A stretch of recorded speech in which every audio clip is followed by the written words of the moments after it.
नमस्कार दोस्तों, सच वर्सेस पाखंड में आपका हार्दिक स्वागत है। आज हम बात करेंगे पाखंडी बाबा रामपाल की कि उसने किस प्रकार से अपने पाखंड से, ढोंग से, फरेब से, झूठ से लोगों को गुमराह किया, जो फिलहाल तो जेल में हैं हत्या और देशद्रोह के मुकदमे में, जिसे उम्र कैद की सजा मिली है। जी हाँ, ये वही पाखंडी बाबा है जो हमेशा देवी देवताओं का अपमान करता है, उनके अस्तित्व को नकारता है। शायद इसीलिए फिलहाल जेल में पड़ा हुआ है। दोस्तों, आज हम बात करेंगे श्रीमद् देवी भागवत की। आज मैं आप सभी को श्रीमद् देवी भागवत के कुछ तथ्यों से अवगत कराने का प्रयास करूंगा और बताना चाहूँगा कि रामपाल किस प्रकार से पाखंड फैला रहा था। आइए देखते हैं रामपाल का पाखंड। देवी जी क्या कहती हैं हिमालय राजा को अपना अध्यात्म ज्ञान बताते समय, देखिएगा 7वां स्कंद और ये 562 पृष्ठ में, ये 562 पृष्ठ। देवी के द्वारा हिमालय को ज्ञानोपदेश और ब्रह्म स्वरूप का वर्णन। पहले तो इसने अपने विषय में कुछ जानकारी दी है, लेकिन वो उसके विषय में कह दिया ये भी कंप्लीट नहीं है। श्री देवी जी कहने लगी, पर्वतराज, उस ब्रह्म का क्या स्वरूप है यह बतलाया जाता है, जो प्रकाश रूप सबके अत्यंत समीप में स्थित हृदय रूप गुहा में स्थित होने के कारण गुहाचर नाम से प्रसिद्ध और महान पद अर्थात परम प्राप्य है। वह समस्त प्रजा के ज्ञान से परे है, अर्थात किसी की बुद्धि में आने वाला नहीं है, यह तुम जानो। जो परम प्रकाश रूप है, जो सूक्ष्म से भी अत्यंत सूक्ष्म है, जिसमें संपूर्ण लोक और लोकों में निवास करने वाले प्राणी स्थित हैं, वही यह अक्षर ब्रह्म है और वही सबके प्राण है, वही सबकी वाणी है और वही सबके मन है। अब देखो दुर्गा की उआ बाई ये यहाँ तक कह रही है वो अक्षर ब्रह्म है, राजा फिर कहेगी केवल ब्रह्म है, वही वही सबके मन है, वह परम सत्य और वह यह परम सत्य और अमृत अविनाशी तत्व है। सौम्य इसको अविनाशी बता रही है ब्रह्म को दुर्गा, अक्षर ब्रह्म कहती है। उस वेदने योग्य लक्ष्य का तुम वेदन करो, मन लगाकर उसमें तन्मय हो जाओ। सौम्य उपनिषद में कथित महान अस्त्र रूप धनुष को लेकर उपासना द्वारा तीक्ष्ण किया हुआ बाण संधान करो और फिर भावनुगत चित्त के द्वारा उस बाण को खींचकर उस अक्षर रूप ब्रह्म को अक्षर ब्रह्म समझो, ये लक्ष्य बनाकर वेदन करो। उसका मंत्र क्या बता रही है अक्षर ब्रह्म का? ओम। प्रणव माने ओम धनुष है, जीवात्मा जाप करे और ब्रह्म को उद्देश्य रखे। ब्रह्म पाने का उद्देश्य देख, यहाँ तो अक्षर ब्रह्म और फिर यहाँ ब्रह्म, ओम उसका नाम है ब्रह्म का। दुर्गा जी के ज्ञान का व्यंत देख लो आप, कहीं तक बोल रही है उसको अक्षर ब्रह्म है वो, और फिर कहते उसका मंत्र ओम है और ब्रह्म को लक्ष्य बनाओ और जीवात्मा जाप करे। आगे देखो, उस एकमात्र परमात्मा को ही जाने, दूसरी सब बातों को छोड़ दे। यहाँ दुर्गा जी ने अपनी साधना को भी रिजेक्ट कर दिया कि केवल उस एक ब्रह्म को ही जाने, यही अमृत रूप परमात्मा के पास पहुंचाने वाला पुल है। यहाँ देखो, इस आत्मा का ओम के जप के साथ ध्यान करो, इससे अज्ञान में अंधकार से सर्वथा परे और संसार समुद्र से उस पार जो ब्रह्म है उसको पा जाओगे, तुम्हारा कल्याण हो।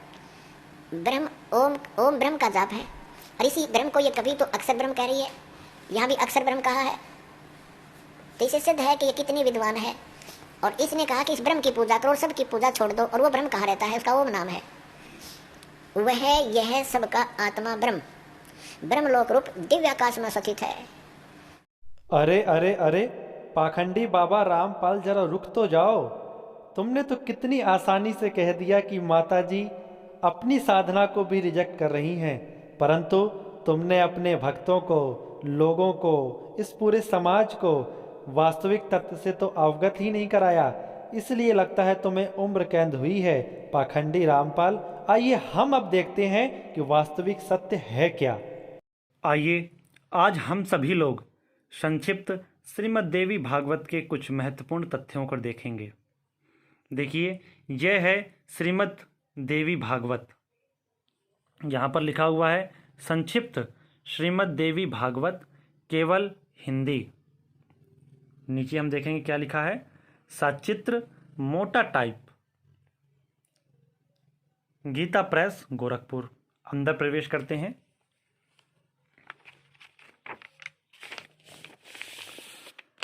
संक्षिप्त श्रीमद् देवी भागवत सचित्र मोटा टाइप केवल हिंदी। संपादक हैं हनुमान प्रसाद पौदार, चिमन लाल गोस्वामी जी। आगे देखते हैं।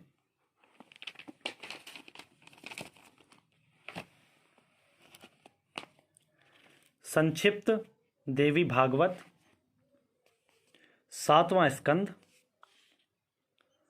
पृष्ठ संख्या 562। आप सब भी अपने घर में देवी भागवत के 7वें स्कंद में जाकर 562 पृष्ठ संख्या देख सकते हैं। आते हैं हम उस मुख्य तथ्य की ओर।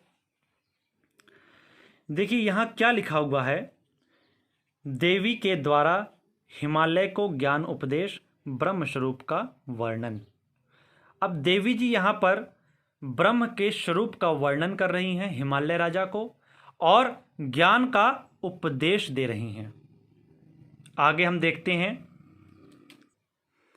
यह देखिए यहाँ क्या लिखा हुआ है। श्री देवी जी कहने लगीं, पर्वतराज, इस प्रकार योग युक्त होकर मुझ ब्रह्म स्वरूपा देवी का ध्यान करें।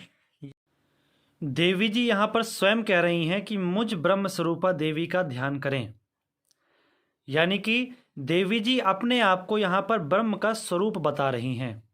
परंतु रामपाल ने कहा कि यहाँ पर देवी जी किसी और ब्रह्म का स्वरूप बता रही हैं। एक पाखंड का पर्दाफाश हो चुका है। मैं आपको और भी अधिक जानकारी दूंगा कि यहाँ पर देवी जी ने कहा, श्री देवी जी कहने लगीं, पर्वतराज, इस प्रकार योग युक्त होकर मुझ ब्रह्म स्वरूपा देवी का ध्यान करें। यह ध्यान आसन पर भली भांति बैठकर अहेतु की भक्ति के साथ करना चाहिए। उस ब्रह्म का क्या स्वरूप है?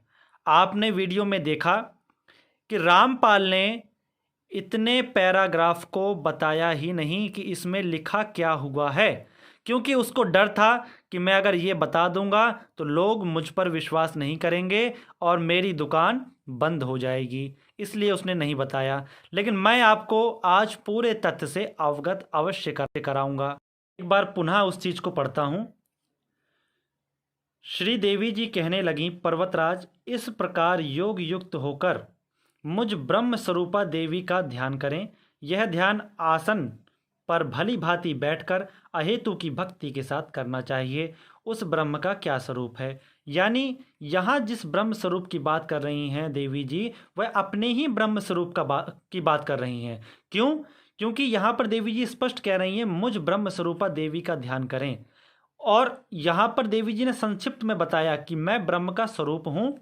यहाँ पर जो देवी जी ब्रह्म बता रही हैं, वह अपने ही स्वरूप को विस्तृत में बता रही हैं कि मैं जो ब्रह्म के स्वरूप में हूँ, तो मेरा जो ब्रह्म स्वरूप है वह किस प्रकार से अलौकिक है, किस प्रकार से फैला हुआ है, किस प्रकार से प्रकाशमान है। यह देवी जी ने यहाँ पर बताने का प्रयास किया है। ये अब मैं आपको आगे की चीज़ें बताता हूँ। उस ब्रह्म का क्या स्वरूप है, यह बतलाया जाता है। जो प्रकाश स्वरूप सबके अत्यंत समीप में स्थित हृदय रूप गुहा में स्थित होने के कारण गुहाचर नाम से प्रसिद्ध और महान पद अर्थात परम प्राप्य, जितने भी चेष्टा करने वाले, श्वास लेने वाले, आँखों को खोलने मूंदने वाले हैं, सब उस ब्रह्म में ही समर्पित हैं, उसी में स्थित हैं। सत असत सब कुछ वही है, वही सबके द्वारा वर्ण करने योग्य सर्वोत्कृष्ट है। वह समस्त प्रजा के ज्ञान से परे है, अर्थात किसी की बुद्धि में आने वाला नहीं है। अब मैं रामपाल से कहूँगा कि जब ये ब्रह्म किसी की बुद्धि में आने वाला नहीं है, तो तुम्हारे ऊपर तो हत्या और देशद्रोह का मुकदमा है। तुम्हारी बुद्धि इस ब्रह्म को कैसे समझ पाती? इसलिए तुमने लोगों को गुमराह कर दिया। अब मैं आगे की चीज आपको बताता हूं। देखिए, पृष्ठ संख्या देखेंगे आप 563। पहले हम थे 62 पे, अब हम आ गए 63 पे। 63 पे हम देखेंगे, जिस ब्रह्म में स्वर्ग, पृथ्वी, अंतरिक्ष, स्वर्ग और पृथ्वी के बीच का आकाश, संपूर्ण प्राणों के सहित इंद्रिय युक्त मन बुद्धि रूप अंतःकरण ओतप्रोत है, उस एकमात्र परमात्मा को ही जाने, दूसरी सब बातों को छोड़ दें। यहाँ परमात्मा शब्द का अभिप्राय क्या है? यहाँ परमात्मा शब्द का अभिप्राय है वह ब्रह्म। कौन सा ब्रह्म? मुझ ब्रह्म स्वरूपा देवी का ध्यान करें, यानी मैं, यानी देवी जी। देवी जी कह रही हैं मुझ ब्रह्म स्वरूपा देवी का ध्यान करें, मैं जो ब्रह्म हूँ वही परमात्मा है। देखिए यहाँ पर लिखा हुआ है परमात्मा, उस एकमात्र परमात्मा को ही जाने, दूसरी सब बातें छोड़ दें, यही अमृत रूप परमात्मा के पास पहुँचने वाला पुल है। देवी जी ने यहाँ पर स्पष्ट कर दिया कि ब्रह्म कौन है और उसका स्वरूप क्या है। यानी देवी जी ब्रह्म है, लिखा हुआ है ब्रह्म स्वरूपा देवी, देवी जी ब्रह्म है और उनका जो भी वर्णन यहाँ पर दिया गया है वह देवी जी के ब्रह्म स्वरूप का वर्णन यहाँ पर दिया गया है। तो इन सब चीज़ों से यह सिद्ध हो गया कि यहाँ पर देवी द्वारा हिमालय को ज्ञान उपदेश और ब्रह्म स्वरूप का वर्णन जो देवी जी ने किया, उसमें ब्रह्म स्वरूप यानी देवी जी अपने ब्रह्म स्वरूप के बारे में बता रही हैं और उसी का वर्णन कर रही हैं। मैं आपको एक और तथ्य बताता हूँ। देखिए अब हम चलते हैं। देखिए यह है छठा स्कंद संक्षिप्त देवी भागवत। इसमें क्या लिखा हुआ है अब ये देखें। जन्मेजय ने पूछा, भगवान आप समस्त धर्म के ज्ञाता हैं, आपने संपूर्ण शास्त्रों का गहरा अध्ययन किया है, इस अधर्म बहुल कली में मनुष्यों की क्या गति होगी?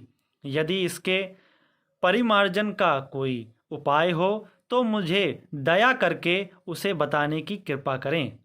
व्यास जी कहते हैं, महाराज इसके लिए केवल एक ही उपाय है, दूसरा नहीं। वह उपाय देखें, यह है कि संपूर्ण दोषों से छूटने के लिए भगवती जगदम्बा के चरण कमलों का चिंतन करें। यहाँ पर भी स्पष्ट कर दिया वेदव्यास जी ने कि केवल और केवल भगवती जगदम्बा के चरण कमल ही हैं जो आपको समस्त दोषों से दूर कर सकते हैं। अब मैं आपको थोड़ी सी चीज़ और बताने का प्रयास करूँगा। आगे क्या लिखा हुआ है, राजन पापों को भस्म करने के लिए भगवती के नाम में जितनी शक्ति है उतने तो पाप है ही नहीं, फिर डरने की क्या आवश्यकता है? यदि खेल ही खेल में व्यवस्था पूर्वक किसी के मुख से भगवती जगदम्बा का नाम उच्चारित हो गया तो उस नाम के प्रभाव से प्राणी को क्या क्या मिल सकता है, इसे जानने में रुद्र आदि सभी देवता असमर्थ हैं। आहा, क्या लिखा हुआ है देवी जी की महिमा के बारे में। ये तो इस प्रकार से हमने देवी भागवत के माध्यम से रामपाल के एक झूठ का पर्दाफाश कर दिया। हमारा रामपाल या रामपाल के शिष्यों से कोई विरोध नहीं है, परंतु हर उस पाखंडी से विरोध है जो इस प्रकार की अफवाहें झूठ फरेब कर रहा है। हम उसका विरोध सदैव करते रहेंगे। तो इसी प्रकार से ब्रह्म स्वरूप का देवी जी ने वर्णन कर दिया कि मैं ही ब्रह्म के स्वरूप में इस निखिल ब्रह्मांड में व्याप्त हूँ और जो मेरा स्वरूप है वह भी देवी जी ने 7वें स्कंद में बता दिया है। तो आज हमने श्रीमद् देवी भागवत के कुछ महत्वपूर्ण तथ्यों को देखा। हम इसी प्रकार से भविष्य में भी रामपाल के झूठ का पर्दाफाश करते रहेंगे। तब तक के लिए आप सभी को जय माता की, जय गुरुवर।